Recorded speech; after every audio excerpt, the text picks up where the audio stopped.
Yo, you got a mic. What's going on, guys? Back here with another banger video. And in today's video, I'm going to be ranking all 8 members of the Umbrella Academy from weakest to strongest by the end of the series in Season 4, where all their powers became wonky. Before I get into the rankings, make sure to like, subscribe, comment, and share, and let's get into it. So, at number 8, ironically, is number 1, Luther. This man's scaling was all over the place. In Season 2, we saw him get hit by a literal rocket launcher and basically not feel anything.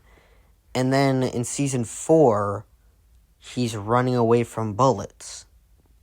So you could tank a rocket launcher, but you get hurt by bullets? Okay. Yeah, and then also in Season 1, he gets beat by Hazel, who's literally just a big guy. He doesn't have any superpowers, he's just big, and, it's not, mostly muscle, he's, just fat, and he beats Luther in a 1v1 fight. That's crazy. So, yeah, they did him dirty.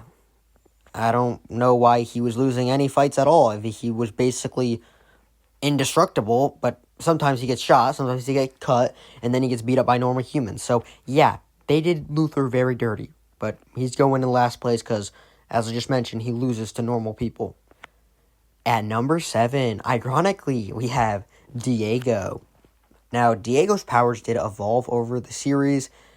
At the beginning, he could only manipulate knives or things he threw, but then in Season 2, he realized he could manipulate bullets that people were shooting at him. And they were coming at him, and he moved them to the left. And then by Season 4, he was able to completely change their trajectory. So if someone shot a bullet right at him, he could push it right back to the person who shot it. So you can see how it evolved, but it's only helpful if someone's shooting projectiles at you. If someone's just 1v1 fighting him, then his power's basically useless. So, yeah, he's only good against people who throw projectiles. If they don't do that, then his power has absolutely no effect. And his fighting does help, but if I'm scaling him against the other people in the Umbrella Academy, nobody else needs to fight. It's all their powers just carry them. At number 6, we got Ben. Isn't that just perfect? 6 and 6. So Ben's here. He basically just summons an octopus out of his stomach. It's pretty simple. There's not really any durability feats for him. He can rip people apart, crush them with his tentacles. So yeah, they're pretty strong, but we don't know how durable he is, so he could just get shot and die. We don't know. But I think he would beat Diego because, realistically, Diego has 4 or 5 knives. I think Ben could block those or dodge them, or just swat them away with his tentacles. And then after he does that, he could just grab Diego, and what is he going to do? Absolutely nothing. So yeah, Ben at 6. Next, we got 5, who by far had the most extreme development of his powers throughout the series. In Season 1, he could just talk to ghosts, and then by the end of Season 1, he could conjure them so they could physically interact with other people. In Season 2, he figured out how he can let ghosts possess him. That's pretty cool. And in Season 3, he literally became immortal. Now you may be like, what? Klaus is immortal? How is he not immediately number 1? Well, if I'm talking about, in a fight, yes, nobody could kill Klaus, but Klaus just can't do anything against them. His powers are basically useless against these people because they just insta-kill him, basically. All the people in front of him could kill him in less than a second. So, reviving himself isn't really doing anything. On to number 4, we got Lila, and she had the biggest buff in Season 4. Before that, her only ability was she could copy one power at a time.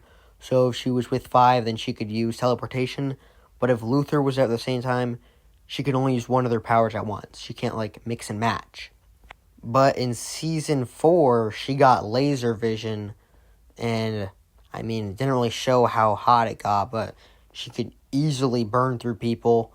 So, yeah, that was a pretty big buff, and like I said before, she could just one-shot Klaus in less than a second. She just has to look at him, and boom, he's dead instantly. And now the rest of the people on this list are basically just, theoretically, if you're against them, they're just going to insta-kill you no matter what. But it's just, like, who has more power than the rest? The top 4 is kind of confusing because they're all extremely powerful. And it's just, like, levels to TS. Next up, we got Allison, whose powers also were evolving during the show, just not that much. So, at the beginning of Season 1, she had to say, "I heard a rumor," and then give a command, and then the person would have to do it. But we saw that she could literally resist this when Lila did it to her.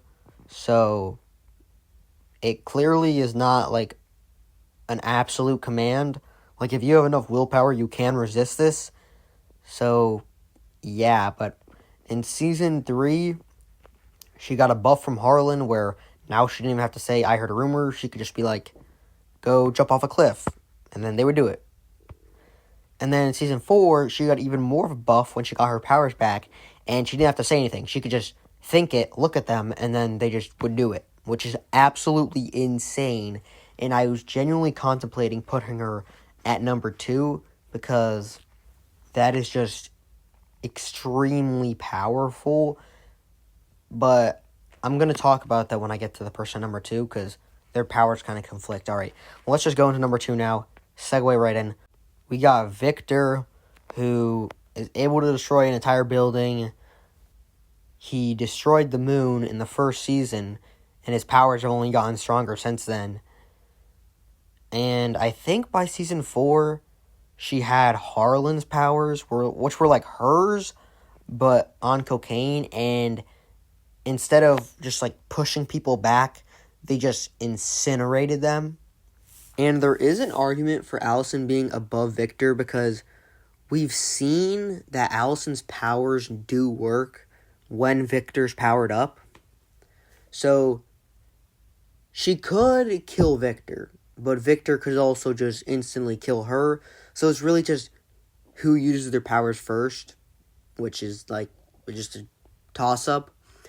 And out of sheer, like, magnitude, I feel like Victor should take it, because if there's enough people, like 10 people can just all shoot at Allison, and then at least one of them is going to kill her. Victor just can't get shot. He'll just use his, I don't even know what to call it, his power, and then everyone will get incinerated instantly, and the bullets will fly away. So, yeah, out of magnitude, it goes to Victor, but if they're 1v1 fighting, then Allison could win. But I'm going to give it to Victor. At number 1, we have 5. I don't know if this was really a surprise. In Season 1, Victor was definitely stronger.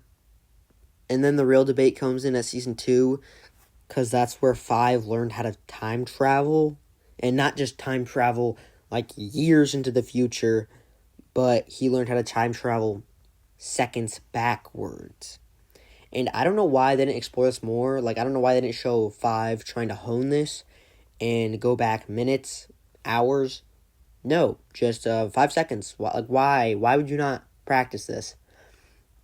But anyway, he can go back 5 seconds. So if you think about it, if 5 can go back 5 seconds, then he can go back 5 seconds from 5 seconds, 5 more seconds from 5 seconds. So basically, he could just go back in time infinitely if he really wanted to. I don't know if there's, like, a limit to how far he can go back, because in the show, he really only needed to go back a couple seconds just to stop the handler. So there's really no need. But we don't know what his limit is. So yeah, his is really a toss-up. But if he was in a fight with Allison, then realistically he could just teleport away and just teleport on top of her, snap her neck, and just instantly win. But against Victor, that's probably not happening. The only way he could beat Victor is if he time traveled. and then, like, went back to when her powers were activated, and then you just go up to her, snap her neck. So, yeah, it's really debatable, the 1, 2, and 3 spots, but I think this is valid. The main thing that I would see debatable is Victor and 5. I feel like everyone else is pretty secured in their spots. And if anybody tries to say Klaus should be number 1 in the comments, the highest Klaus can realistically get is number 2, because Victor can literally just throw him into outer space, and then he has no way of returning, and he'll just die infinitely over and over again. And I guess 5 could do that too, if he just, like, brought Klaus to a volcano, threw him in there. He could never revive himself. And everyone else could honestly just kill him infinitely, and then eventually just drag him to, like, they could just bury him, and then he can't do anything. So, yeah, like, he's not beating any of them in a fight, but theoretically, they can't really beat him either, but you know how it works. If he can't kill him, and they can stop him from doing anything against them, they basically win. So, yeah, hope you guys enjoyed these rankings. Make sure to like, subscribe, comment, share, and I will see y'all in the next one.